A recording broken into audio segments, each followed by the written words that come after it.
43 মিনিটে জোহরের ওয়াক্ত হয়। এখন যদি আমি 11:45 আজান দিয়া সোয়া 12টায় নামাজ পড়ি, তাহলে সবাই দেয় 12:30 1টায়। বেকেই তারে পাগল কয় যে 11:43 সোয়া 12টায় করে হইল। এইটা কি নাকি যেটা যে 1:30 বা 1টা যে চলছে এই নিয়মে? এইটা হলো একটা প্রশ্ন।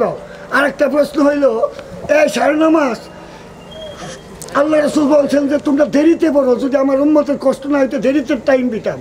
তখন সন্ধ্যার সাথে সাথে সবখানে আজান হয়, আমি একটু দেরিতে দেই, এই জন্য আমার একটা পাগল। কোনটা ঠিক জানতে চাই, এশারটা দেরিতে দেয়। আমি দেই কারণে আমি সোয়া 11:45 আজান দিছি। এই হুজুররাই হাফেজির শিক্ষক, আমার মাথা খারাপ। আমি কি মাথা খারাপ না হ্যারি মাথা খারাপ? তোমার মাথা খারাপ না, যে কইছে তার মাথা খারাপ। আলহামদুলিল্লাহ, আসলে আপনি যে প্রশ্নটা করেছেন এই প্রশ্নের খুব সুচিন্তিত জবাব দিতে হবে। জবাব আছে, সেটা হলো কি, ওয়াক্ত একটা হলো 5 ওয়াক্ত সালাতের মধ্যে, একটা হলো আউয়াল ওয়াক্ত, আর একটা হলো উত্তম ওয়াক্ত। আউয়াল ওয়াক্ত আর উত্তম ওয়াক্ত এটা কিন্তু আলাদা, বুঝেছেন? অনেক সময় দেখা যায় যে আউয়াল ওয়াক্ত কিন্তু উত্তম ওয়াক্ত না। আল্লাহ রাসূল দেখা যায় যে আউয়াল ওয়াক্তে ইশারের সালাত আউয়াল ওয়াক্তে পড়েছেন, উত্তম ওয়াক্তে পড়েননি।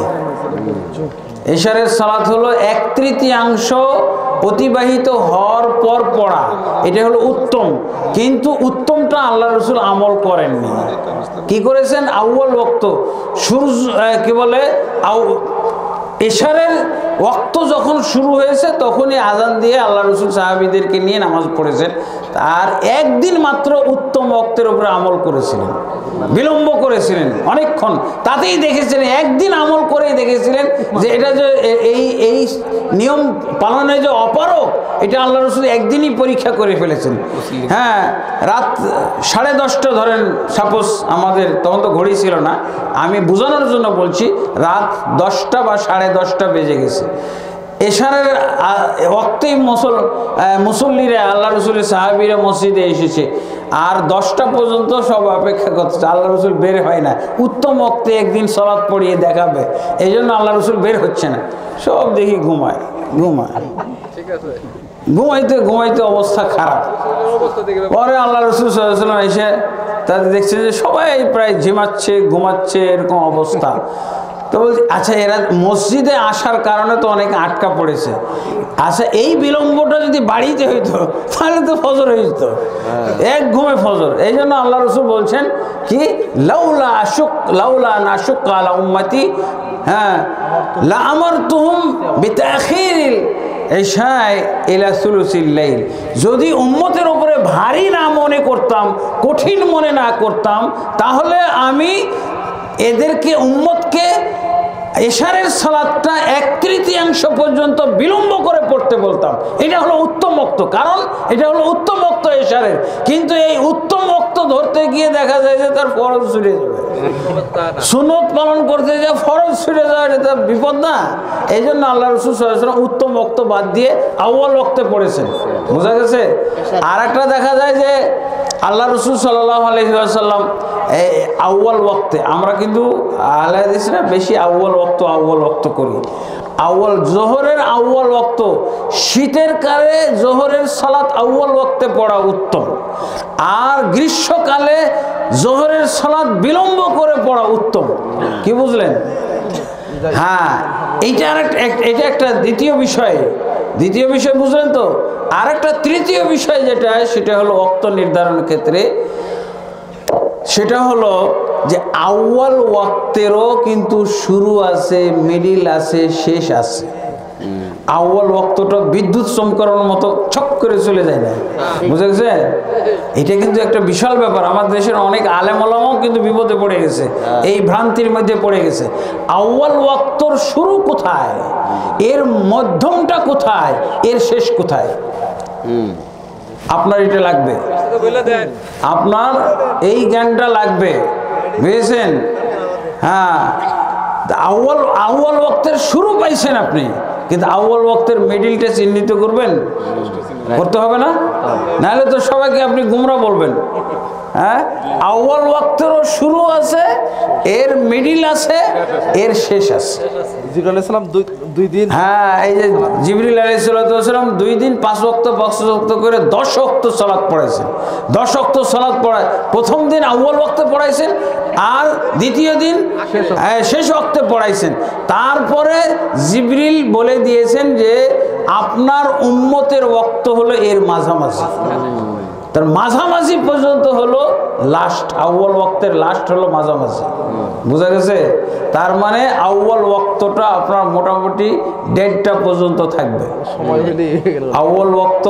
আর আপনি আউয়াল ওয়াক্তের শুরু নিয়ে আসেন, মিডিলটা আপনার খোঁজ নিতে হবে, শেষটা কোথায় এটাও খোঁজ নিতে হবে। মোটামুটি 2টার দিকে আউয়াল ওয়াক্তের শেষ হয়ে যায়, 2টা এরকম। এটা আমরা আমল করি নাই দেখে আমাদের কাছে অপরিচিত। আমি এক জায়গায় গেছিলাম, এক সালাফি আরব একটা প্রতিষ্ঠানের আরব সালাফি একজন ওখানে ইমামতি করে, উনি একজন একটা সংস্থার প্রধান। তা আমি যাই দেখি যে ব্যাপার কি, ওরা 1:45 এখানে জোহর পড়তেছে। আমাকে ডাকছে ওই কি বলে কর্মকর্তাদের উদ্দেশ্যে কিছু দিক নির্দেশনামূলক বক্তব্য দেওয়ার জন্য। ওই আরব কর্মকর্তা, আরব ডাইরেক্টর ডাকছে। তো উনি যাই দেখি 1:45 ওরা সালাত পড়ে, 1:30টায় আজান হচ্ছে, 1:45টায় সালাত পড়ছে। তো আমি ওকে জিজ্ঞেস করলাম যে কী ব্যাপার, লিস তো আখিরুনা সালাত যোহর ইলা হাজি মুদ্দা ইলা হাজাল ওয়াক্ত, আপনারা এত এই সময় পর্যন্ত বিলম্ব করতেছেন কেন? তা তখন উনি একটু যোগ করলেন, মানে আমাদের দেশের মোটামুটি আহলে হাদিসদের চিন্তা চেতনা মনে হয় কিছু ধারণা আছে। তো বলছে আনা লাস্তু আহলুল হাদিস আনা সালাফি, বলছে আমি আহলে হাদিস না, আমি সালাফি। আহলে হাদিসরা তোমরা কড়া, খালি আউয়াল ওয়াক্তের শুরুটাই জানো, আউয়াল ওয়াক্তের মিডিল কোথায়, আউয়াল ওয়াক্তের শেষ কোথায় এটা জানো না।